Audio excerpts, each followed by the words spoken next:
नमस्कार बच्चों, BA part third में आपका स्वागत है। जैसा कि आप जानते हैं आज 2 अक्टूबर है और 2 अक्टूबर को हम राष्ट्रपिता महात्मा गांधी की जयंती मना रहे हैं और आपको पता है 150वीं जयंती चल रही है। गांधी के बारे में आप बहुत कुछ जानते हैं। गांधी के सिद्धांतों के बारे में अगर हम जानेंगे, सत्य, अहिंसा, सत्याग्रह, ब्रह्मचर्य, अपरिग्रह, अगर इनमें से किसी एक को भी हम अपने जीवन में उतार लें तो हम गांधी को सच्ची श्रद्धांजलि दे सकेंगे। आज हम मध्ययुगीन, इसके बाद हम देखेंगे, हम मैकियावेली का अध्ययन कर रहे हैं। वो मैकियावेली के अध्ययन के बारे में हम देखते हैं कि राजनीतिक चिंतन में मैकियावेली का क्या योगदान है।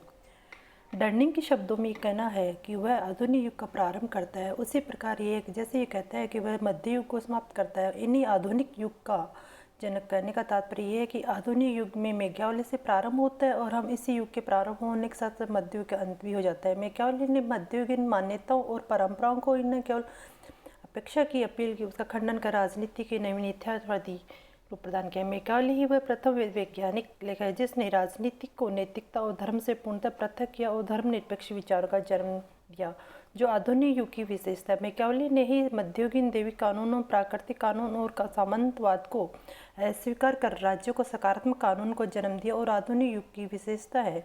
इन्होंने श्रेष्ठ शक्ति की राजनीति और वैज्ञानिक अध्ययन पर बल दिया। गार्डनर का मत है कि राज्य शब्द का प्रयोग सर्वप्रथम मैकियावेली ने किया। सेबाइन ने यह कहा कि मैकियावेली ने राज्य को वह अर्थ प्रदान किया जो आधुनिक राजनीतिक व्यवस्था में राज्य के साथ जुड़ा हुआ है। उसने सबसे पहले मध्ययुगीन विचारधारा पर प्रहार किया।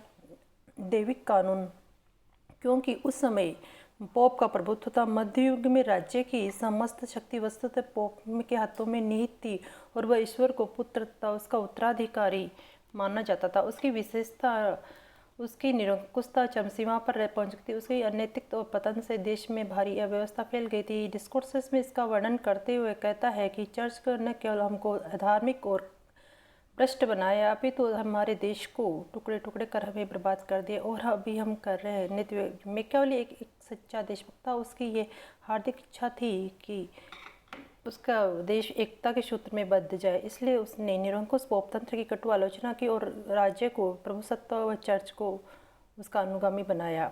सामंतवाद ने इटली की अव्यवस्था के लिए सामंतवाद को भी दोषी ठहराता है। वह प्रथम राजनीतिक विचारक कैटलिन के अनुसार मैकियावेली प्रथम राजनीतिक वैज्ञानिक था। मैकियावेली को तो राज्य के लिए काल्पनिक व आध्यात्मिक साधनों में विश्वास नहीं रखता था। वह तो व्यवहारिक राजनीति में उपयोगी साधनों का समर्थक था। वह राजनीति दार्शनिक निवारण यथार्थवादी था।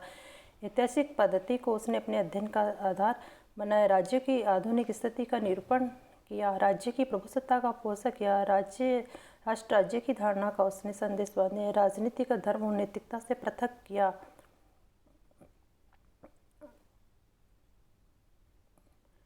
संघ राज्य का प्रथम उद्घोषक के रूप में उसका योगदान है। मैकियावेली के द्वारा प्रस्तुत राज्य की रूपरेखा आधुनिक राज्य की रूपरेखा से मिलती जुलती है। आधुनिक राज्य प्रभुत्व संपन्न, धर्मनिरपेक्ष, स्वतंत्र, अस्तित्ववान और राष्ट्रीय राज्य के है। कुछ राज्यों में सर्व साम्राज्यवादी प्रवृत्ति गंभीर रूप से विद्यमान है। शक्ति समृद्ध राज्य तथा प्रभुत्व विस्तार राजा के लिए आवश्यक है। उसने ये भी स्पष्ट कर दिया कि राजा अपना स्वतंत्र अस्तित्व बनाए रखकर ही उन्नति कर सकता है। गेटेल का मत कि वह प्रथम आधुनिक राजनीतिक विचारक था जिसने एक प्रभुत्व संपन्न, संगठित, धर्मनिरपेक्ष, राष्ट्रीय व स्वतंत्र अस्तित्ववादी राज्य की कल्पना की थी। वह प्रथम आधुनिक यथार्थवादी था जिसने बताया कि राज्य को स्वयं के लिए जीवित रहना चाहिए तथा उसको अपने संरक्षण और हित का उद्देश्य रखना चाहिए।